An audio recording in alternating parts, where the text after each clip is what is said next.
Welcome back to a fresh new episode of Knock of the Perch. A very mixed week for United. A cup week it was. Again, as United goes, nothing is as straightforward. We saw a 1-1 draw against Fulham, but it led to penalties. We bowed out of the cup. Another 1-1 draw against Sociedad. Aruj, we cannot seem to buy a win. No, I mean, welcome everyone. Thanks for joining in. And yes, this week we had two 1-1 draws in full time. And yeah, unfortunately went on to lose to Fulham on penalty shootouts. Wasn't a great performance. We'll talk a little bit more about that. And then against Sociedad away from home, I thought it was a better performance. I wouldn't call this unlucky, but the penalty would have been given as per the new rules. But it is what it is. We slightly, if the rub of the green had gone our way, probably would have had two goals, come in with a 2-0 or a 2-1 lead. But I think we're still in the tie. That is what matters, and hopefully we are able to do it at Old Trafford. So we had given up hope. The league long back. FA Cup and Europa League were our two routes to Europe next season. And Yeah. as we know, even now there are there is a possibility that the new Champions League will have seven teams from England.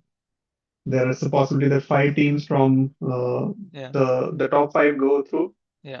Aston Villa, if they win the Champions League, they go through. And Oh, then if United or Tottenham win the Europa League, they go through. So there's a possibility that seven are you teams sure from about that? Because I don't know about this season, but few years back there was this thing, right? When if United were in a similar boat, there was this thing that the team that finishes fourth, and this year it might be the team that finishes fifth, misses out. Are you sure it can be seven or? yeah, no, it can be seven. There is a possibility that seven teams go. But again, we made life difficult for ourselves, haven't we?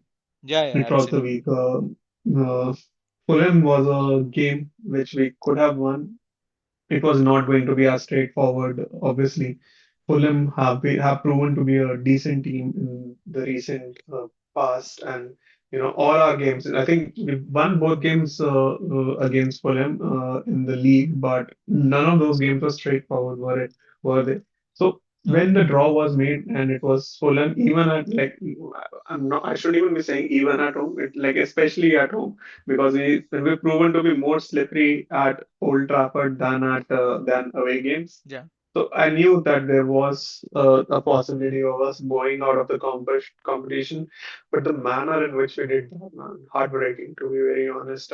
Yeah. You know, It's just that you expect this team to at least turn up for big games.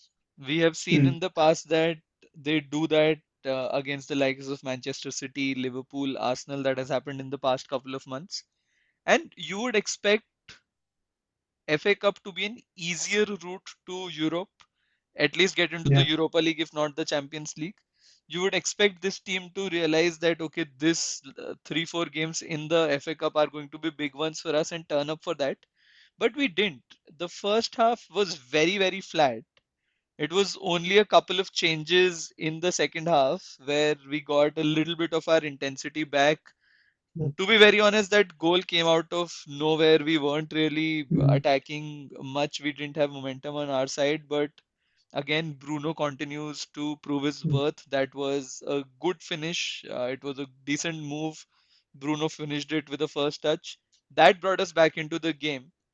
Chido Obi Martin brought some energy into the game for us, oh, yeah. and I think that period of 15 or 20 minutes in the extra time, I think that is where United were at their best. Chido Obi Martin was close to probably getting his first senior goal for Manchester United, and that would have turned it totally. That didn't happen, and then on penalties we went on to lose. So disappointing. But what did you make of that game?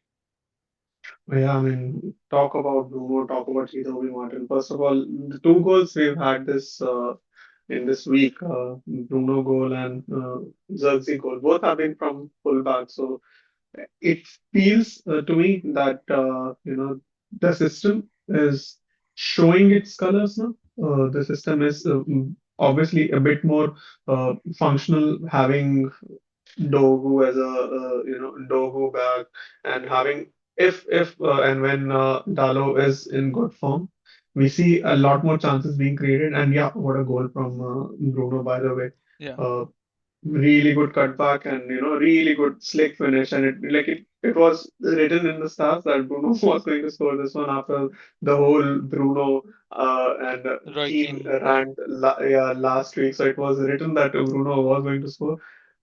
Sadly, the end result wasn't open. But that being said, again, you mentioned Chidobe Martin. I think he could have had a brilliant goal, but yeah, the keeper was in top-notch form. yeah, Leno, not only during the game, even during the penalty shootouts, we saw him save two penalties. Although I don't think Lindelof's penalty was a great one. At least Zirkzee penalty was a bit it could have been a goal had it not been for Brennan. But I felt Lindelof's penalty was bang average. yeah, yeah. Now, I think two things I would want to talk about there. One is you rightly talked about, some of the positioning of our wing backs. I think that the system is definitely in the works there. It is the current incumbents on those positions are probably not able to make the best of it. And in the game against Fulham, we saw without uh, Dorgu, a proper left-footed wing back in that left side of the field, it hampers us. It almost cripples us. It Mm. handicaps us because we are not able to put those balls in. And on the right hand side of it, we got one goal which came in from that side. So the system is sort of trying to do a little bit of its thing. It's just that the incumbents today, they are not equipped enough or capable enough to make the most of it. And when we talk about the game against Real Sociedad away, there as well, Dorgu was getting into great positions. He's 20, he may be nervy, he is not adapted to Manchester United as yet, but he at least was getting into the right positions. Now, what he was doing after may not be the best. Some of his crosses were going in open areas. Sometimes he was not able to hold on to the long balls that Casemiro or Bruno were playing at him, or some of his passes may not be great, but eventually, in fact, the goal that came through, it started from the left. So Dorgu put the Yes. ball in. There was a little bit of chemistry that happened. Uh, no, sorry, the Zirkzee goal didn't happen like that, but there was a chance that was created. The Bruno Yeah. missed chance. So in the Yeah. 37th minute, that was created like that. So yeah, you're seeing some of that wingback prominence role coming in, but Mm. I think it will take its time. But the second thing that I wanted to talk about was Onana in the penalty shootouts. I think I never imagined us saying that we will miss Binder, but I think Binder was great against Arsenal in the penalty shootout earlier in the Yes. competition.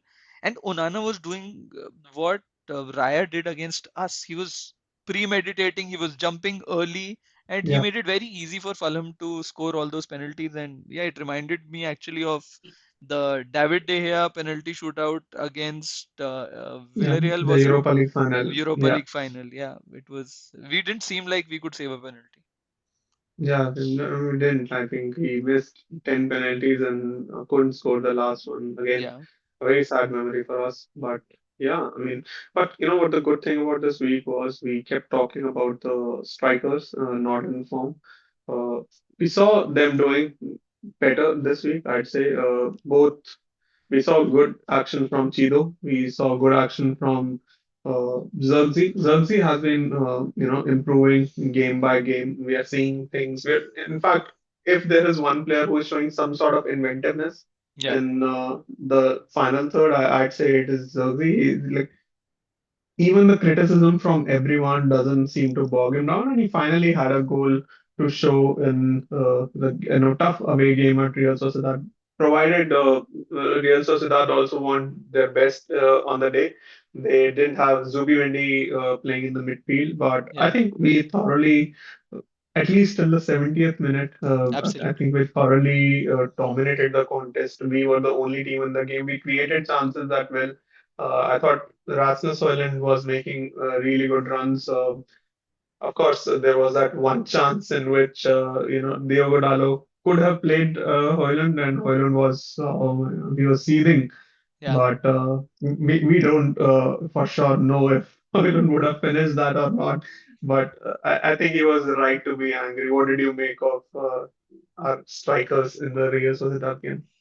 So one, I think before we get into the game, I was surprised that in January, with us loaning out Anthony and Rashford, we didn't sign Obi Martin up for the Europa League. It just seems a Yeah, little off to me at this point in time. It seems lack of planning, lack of management. So that was really off, especially when you're seeing the kind of limited players that we have in our attacking arsenal. And which is what you see, right? You last three games we haven't filled our entire bench. So we yeah, hardly have players at this point in time who can be on the bench. And so that was one, we missed having another attacker on the pitch. But who we had on the pitch in Rasmus Højlund and Zirkzee, I think, as you said, Højlund was better. I think he mm, was making better runs. He was getting into decent positions. He didn't have a shot in the game, but I think some of his play was decent.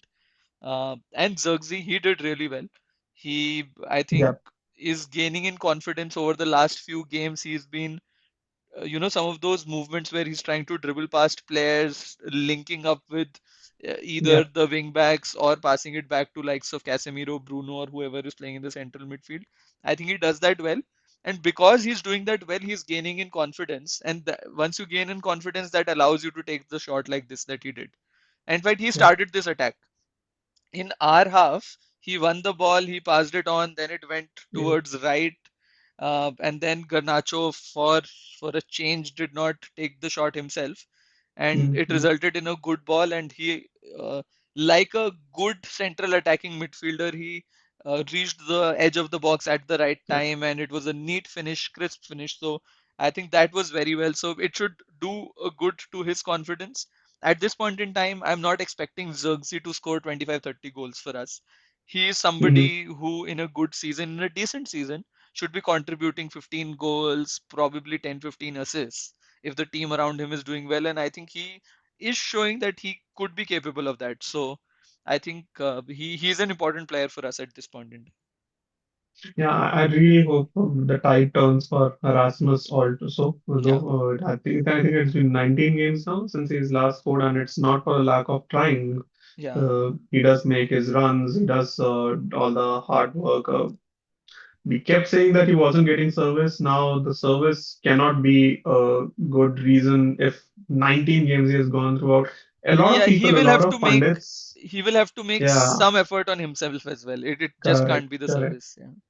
So a lot of pundits have been telling that, he has to go back to doing basics, right? He has to make something out of himself, and really hope, in the next upcoming two games, which are two important games for us, two home Yeah. games, he turns the tide.